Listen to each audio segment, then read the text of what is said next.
From the opinion pages of the Wall Street Journal, this is Potomac Watch.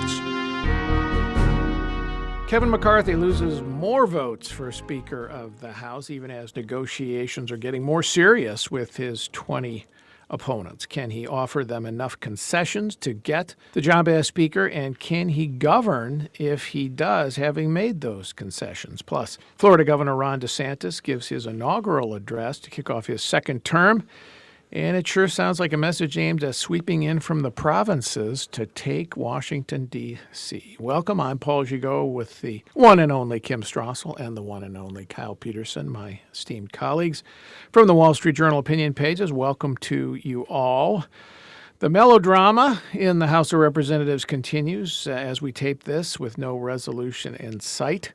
The House of Representatives moving to its ninth vote for Speaker. The previous roll calls have changed almost no votes, I think 2 in total, as a rump of 20 in the GOP conference still opposed Mr. McCarthy. Let's listen to John James, a Michigan freshman Republican, urging a vote for Kevin McCarthy. We can't quit. You don't fire a guy who's winning. And when you look at the governor's mansions and the legislatures we've lost across the country just this past cycle, and when you look at the gains that Kevin McCarthy has made uphill, getting the gavel as a minority leader in half the time, the mainstream media likes to laud the leadership of Nancy Pelosi. Kevin McCarthy won the gavel back as minority leader in half the time uphill. We want to talk about people who can win. I'm a Lions fan, and I'm that's right. Look, I'm well acquainted with snatching defeat from the jaws of victory. Y'all, we need to learn how to win. We need to learn how to take a victory. Kim, you've been doing some reporting on the negotiations behind the scenes. Where do things stand, and is McCarthy any closer to getting 218? It looks like he might be, Paul, although it's still very much up in the air. They adjourned last night, Wednesday night, to go have negotiations. It's funny, Team McCarthy felt it was victory. They even got anyone to adjourn because things have become so hot. But today they're back. That's not because there isn't some progress being made. Negotiations are ongoing, but rather because a couple of diehard Republicans who are opposed to McCarthy in any circumstances essentially demanded that there be more votes today so they could effectively humiliate him on the floor by having it shown again that he's still not to 218. But behind the scenes, the people that are less recalcitrant are engaged in negotiations. They look to maybe be moving forward. It would appear that McCarthy has caved on this question of the motion to vacate the chair. This would allow essentially any Republican to call a snap election, as it were, on the speakership and effectively oust the speaker if there were majority votes to do so. There are still some other outstanding issues. Who will be on what committees? How will the debt ceiling be handled? There appeared to be one more agreement as well, too, which had to do not with the running of the House, but frustration among members that Kevin McCarthy's super PAC had played in certain primaries, and apparently there's been an agreement now that it will not engage in open primaries in safe Republican seats. We'll see if they get to an ending. There still could be a long way to go. No one has announced anything yet. The concessions include putting, I gather, a couple of Freedom Caucus Republicans on the Rules Committee, the Rules Committee being typically in every Congress, in my experience, committee for loyalists of the Speaker so that he can set the terms of debate on the bills as they move forward and control the floor. That's a pretty big concession, isn't it, Kim? Yes, it definitely is, especially because it comes on top of a lot of concessions before it. And I think that's important to note. Look, this has become a fight about how the House is going to operate. And all Republicans agree that, especially in the last decade, it has become very dysfunctional. But McCarthy had already agreed in the first round of negotiations to do a lot of things to change that, including putting committees back in charge of legislation, allowing committee heads to do something they call it Calendar Wednesday, where they can bring any marked up bill straight to the floor for a vote. This is a way indeed of kind of getting around the Rules Committee, as it were. New things to make it harder to tax and spend. There were a lot of good changes there, but the holdouts are still insisting on more power. And I think one of the things that's a worry here is that they go so far that all of the advances they got to kind of get the House back to regular order will suddenly undermine that, and you could end up back in dysfunction. Yeah, that's, I think, a significant concern. And Matt Gaetz, the Florida Republican, who's one of the never McCarthy votes, he's basically said that's the way this is going to go. Either McCarthy folds and doesn't get the job, or he's going to be so stripped of power that he has no running room. So basically, he'll be a prisoner of whatever it's like the warden being a prisoner of the inmates. And they'll be able to dictate to him what happens. And I guess, Kyle, two questions, really. First is, are even these concessions going to be enough? Because Gaetz and some others, maybe 5 of them, still won't vote for McCarthy. That's number one. What do you think of that? I mean, it seems unlikely at this point, given how hard line they have taken against McCarthy. I mean, if McCarthy can flip a few of those 20, though, and get enough votes to get over Hakeem Jeffries, the Democratic Speaker nominee, to 213, then he has more maneuvering room in that then he could possibly convince some Democrats to vote present enough some that Republicans, you mean, to vote present. If Democrats aren't going to vote present, they're going to all vote 212 for Jeffries. Yeah, but to convince Republicans to vote present, you'd have to convince Matt Gaetz and those people who are very unlikely to vote present.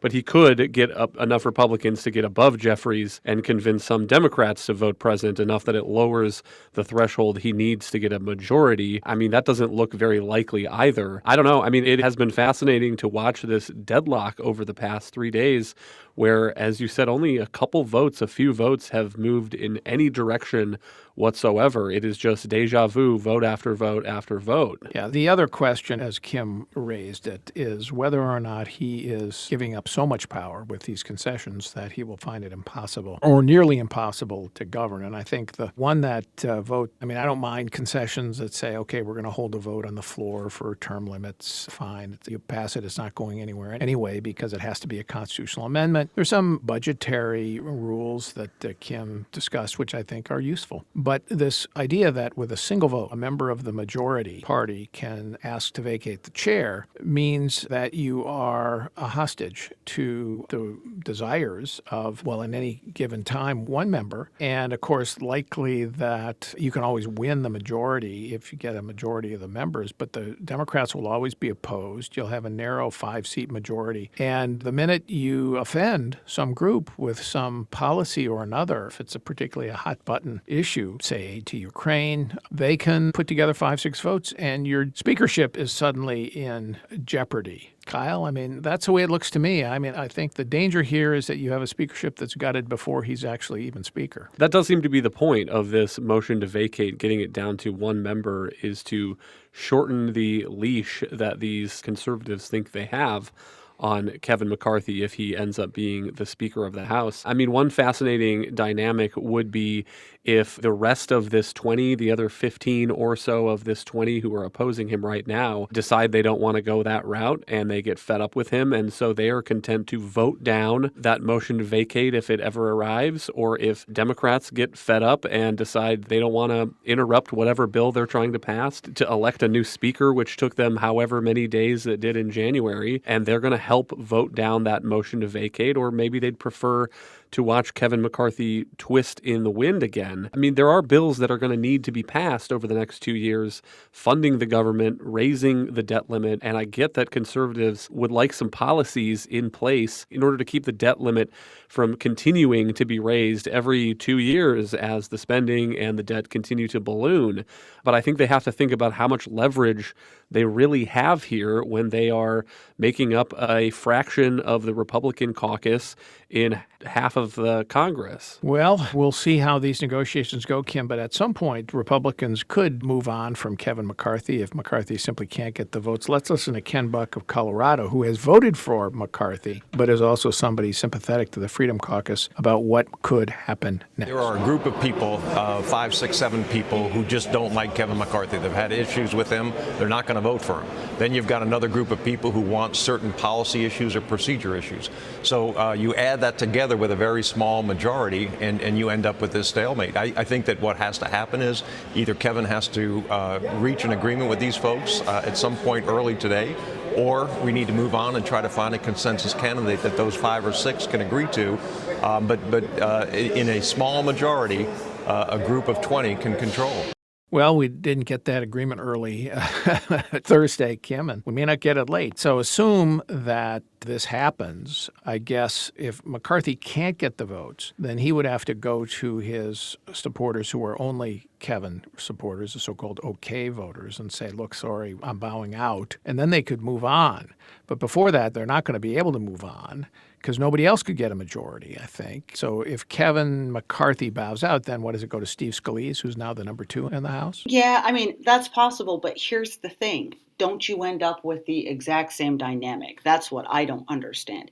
Maybe not. Maybe, as Ken Buck was saying, part of this is personality driven. Maybe there's a handful of members for whom the personality isn't as rankling, and given the combination of McCarthy's withdrawal and the changes to the rules, they would be willing to go along with the Steve Scalise. Maybe, but things are getting really dug in here in some ways too. People are really saying some offensive things to each other as well. And, I think this is a real problem. Like, for instance, there's a lot of people, if you really wanted a consensus candidate, in addition to Steve Scalise, you could have a Jim Jordan. But because some members of the Freedom Caucus want him, I can almost guarantee you that there's going to be an equal number of members in the Kevin McCarthy caucus who are going to oppose him on those grounds alone.